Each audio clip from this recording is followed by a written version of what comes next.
ఆరాధనా ఆరాధనా ఆరాధనా ఆరాధనా.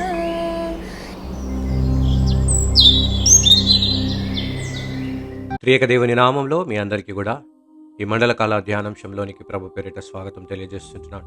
19వ శతాబ్దంలో హవాయ్ అనే ద్వీపంలో మోల్కాయ్ అనే ప్రాంతంలో సాధారణముగా ఆ స్థలము దేనికి ప్రాముఖ్యత చెంది ఉన్నది అంటే హాన్సన్ వ్యాధి చెందిన వాళ్ళని ఆ ప్రాంతంలో వదిలేసే వారిగా ఉంటారు.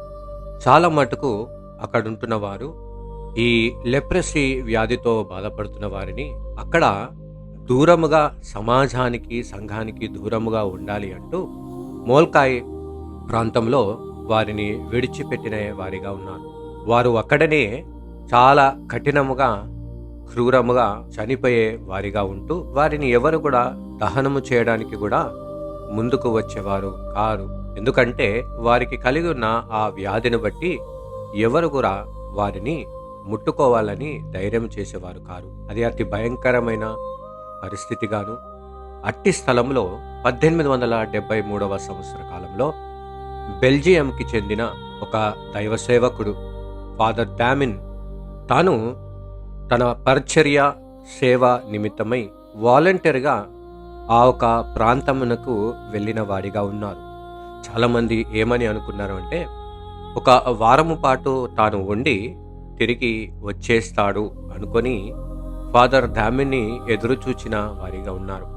కానీ తాను వెళ్ళిన అతను దాదాపు 16 సంవత్సరములు ఆ దీవిలోనే ఆ ప్రాంతంలోనే వారి మధ్యలోనే ఉంటూ వారికి బోధిస్తూ వారి జీవితమును ఏ విధముగా జీవించి ఉంటున్నారో ఆ జీవితమును స్వయంగా తాను కూడా జీవిస్తూ వారికి గృహాలను కడుతూ చిన్న చిన్న వైద్య శిబిరములను స్థాపిస్తూ కొన్ని సందర్భంలో అయితే వారిని పాతిపెట్టడానికి చనిపోయిన వారిని పాతిపెట్టడానికి తన స్వయముగా తన చేతులతోనూ ఆడ తవ్వి సమాధి చేసిన వాడిగా ఉంటున్నాడు. ప్రియులరా, ఒక ఆదివారము తాను ప్రసంగము చేస్తూ తను ఏమని సంబోధిస్తాడు అంటే సోదరిమణులారా మీ అందరికీ స్వాగతము అని ఆయన తన ప్రసంగమును ప్రారంభించి ఉంటున్నాడు.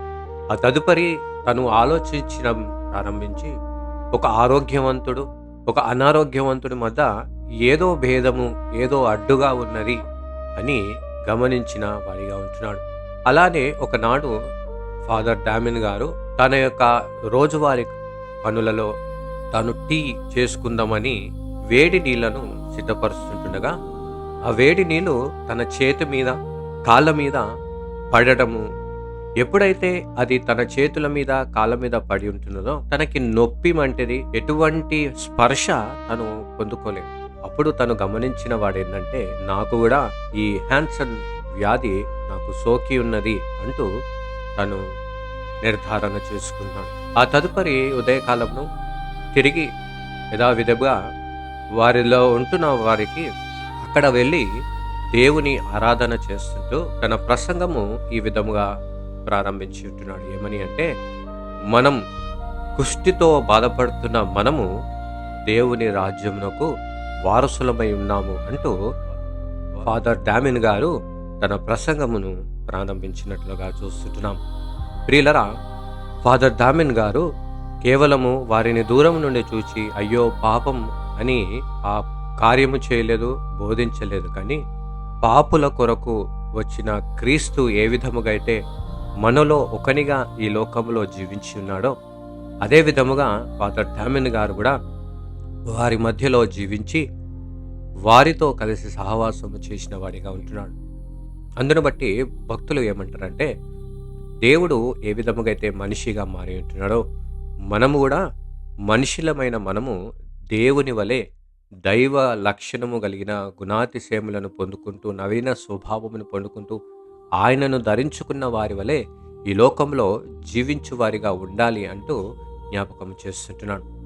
ఇదే క్రీస్తు వలె జీవించడం. ఈరోజు మీ ముందు 7 ప్రాముఖ్యమైన విషయములను ఉంచాలని ఆశపడుతున్నాను. మొట్టమొదటిగా అనీతి కార్యము అన్నీ కూడా దూరము చేయవలసిందిగా మొట్టమొదటిగా క్రీస్తు వలె ఉండాలి. క్రీస్తు పోలికల జీవించాలి అంటే మొట్టమొదటిగా మనకి కావాల్సింది పశ్చాత్తాపము. ప్రియులరా, you cannot walk with Jesus while holding the sin. పాపమును పట్టుకొని పాపములో ఉల్లి ఈ లోక మర్యాదను అనుసరిస్తూ ఆశిస్తూ జీవిస్తూ దేవుని వలె నేను జీవించాలనే ఆశపడడము అది భ్రమపడడమే. కాబట్టి ఒక క్రైస్తవుడిగా ఈ మండల కాలంలో క్రీస్తు వలె మార్చబడాలి అంటే మనము మన పాపములను ఒప్పుకునే వారిగా పశ్చాత్తాపము కలిగిన జీవితము మనకు కలిగి ఉండాలి అంటూ జ్ఞాపకం చేస్తున్నది. రెండవ ప్రాముఖ్యమైన సత్యము పరిశుద్ధతలో నడవటం. ప్రియులరా, యేసుక్రీస్తు ప్రభుల వారు పాపము లేని జీవితము ఈ లోకములో జీవించిన వాడిగా ఉంటున్నాడు. ఏ లోకములో అయితే మనము జీవిస్తుంటున్నామో, ఎట్టి శోధనలో అయితే మనము వెళ్తున్నామో, ఎట్టి తలంపులతోనూ ఆలోచనతోనూ ఆశాభావములతోనూ మనము కలిగి ఉంటున్నామో, అట్టిది యేసుక్రీస్తు ప్రభుల వారు తన జీవితము ఈ లోకంలో ఉన్నప్పుడు ఏ పాపము ఎరగని పావనాత్ముడుగా తన జీవితాన్ని కొనసాగించినట్లుగా మనము కూడా హృదయ శుద్ధిగా, మాట శుద్ధిగా, ప్రవర్తన శుద్ధిగా పరివర్తన చేసుకుంటూ పరిశుద్ధంగా జీవించడానికి వారిగా ఉండాలి అంటూ జ్ఞాపకం చేశాను. దేవుడు సెలవిచ్చిన మాట ఏంటంటే, నేను పరిశుద్ధుని కాబట్టి మీరు కూడా పరిశుద్ధులై ఉండుడి అంటూ ఆజ్ఞగా మనకిచ్చుంటున్నాడు. మూడవ ప్రాముఖ్యమైన సత్యము, సమస్తము కలిగినప్పటికీ కూడా ప్రేమ లేని వాడవైతే అది వ్యర్థము అంటూ పరిశుద్ధ గ్రంథము మనకు జ్ఞాపకం చేస్తుంటున్నది. ప్రియులరా, యేసుక్రీస్తు ప్రభుల వారి యొక్క పరిచర్య జీవితంలో చూసినట్లయితే ఎవరైతే ఆయనని హింసించి ఉంటున్నారో వారిని ప్రేమించి ఉంటున్నారు, తృణీకరించి ఉంటున్నారో వారిని ప్రేమించి ఉంటున్నారు, అవమానపరిచి ఉంటున్నారో వారిని ప్రేమించి ఉంటున్నారు, ఆయాసపరిచిన వారి ఉంటారో వారిని ప్రేమించి ఉంటున్నారు. కాబట్టి తన మూలము ఏమై ఉన్నది అంటే, ఆ సిలువను సహించడానికి మూలము ఏదైనా ఉన్నది అంటే అది ఆయన యొక్క ప్రేమై ఉంటున్నది.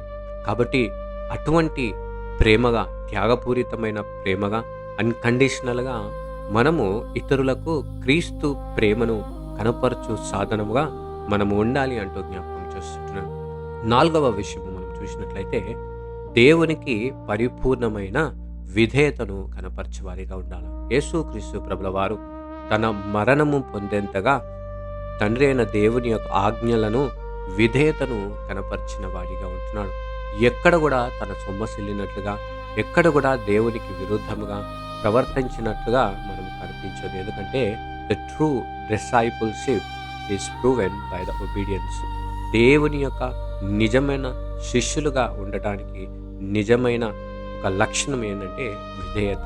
అందుని బట్టి యేసుక్రీస్తు ప్రభుల వారు అంటారు ఏమని అంటే, ఇలాగా చేసిన వారే నా శిష్యులని పిలువబడతారు. అంటే మన విశ్వాసము క్రియారూపకంగా కనపరచు వారిగా ఉండాలి అంటూ జ్ఞాపకం చేస్తుంటున్నాను.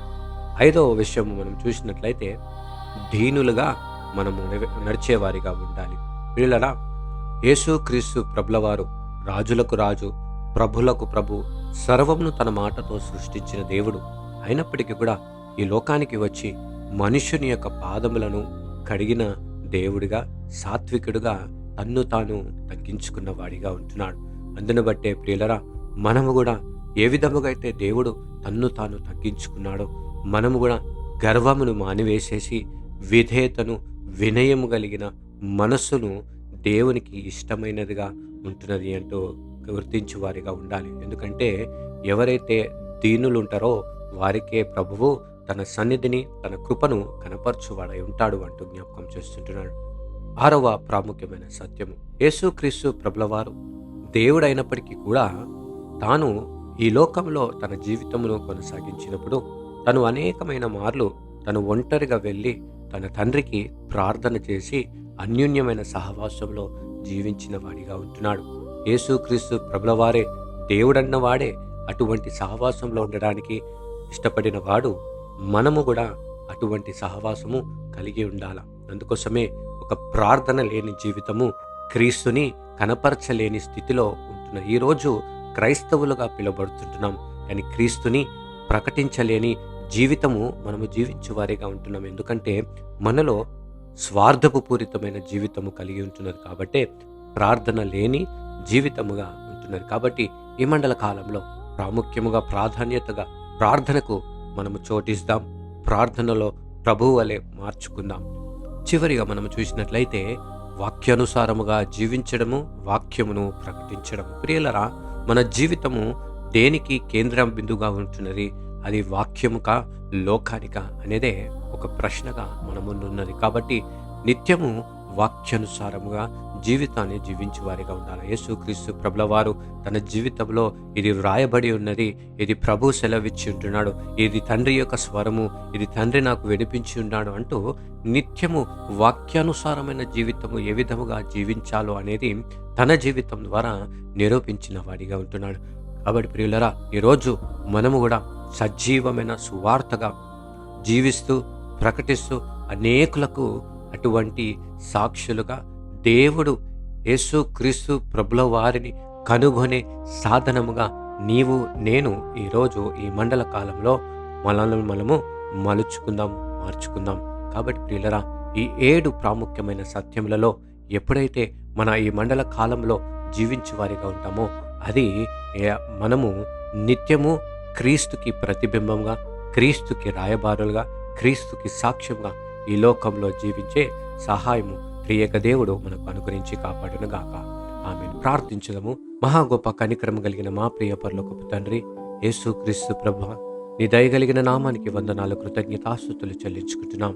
ప్రభువా, అవును తండ్రి, నీ స్వరూపంలోనికి మాకు అనుగ్రహించిన దేవుడవు, నీ గుణాతిశయములను మాకు కలగజేసిన దేవుడవు. కానీ మనుషుని యొక్క గర్వము, అవిధేయత దేవా, వాటిని దూరము చేసుకున్న స్థితిలో నుండి తిరిగి క్రీస్తు మరణం ద్వారా నీవు మాకు తిరిగి అనుగ్రహించిన దేవుడవే ఉంటున్నావు. నీలా మేము జీవించుటకు, నీలా మేము ప్రేమించుటకు, నీలా మేము సేవ చేయుటకు, నీలా మేము సాక్ష్యముగా జీవించుటకు నీ కృపభాగ్యం మాకు మెడకు దయచేయమని ప్రార్థిస్తుంటున్నాం. విన్న వాక్యము విశ్వాసంతో మేమందరము అంగీకరించి అలాగన ఈ మండల కాలము తర్వాత కూడా మేము ఇలాగనే కొనసాగిస్తూ నీకు సాక్ష్యంగా జీవించడానికి నీ కృపా దీవెనలు మాకు మెడకు దయచేయమని యేసయ్య పరిశుద్ధ నామములో అడిగి వేడుకొనుచున్నాం తండ్రి. ఆమేన్. God bless you all and have a blessed day.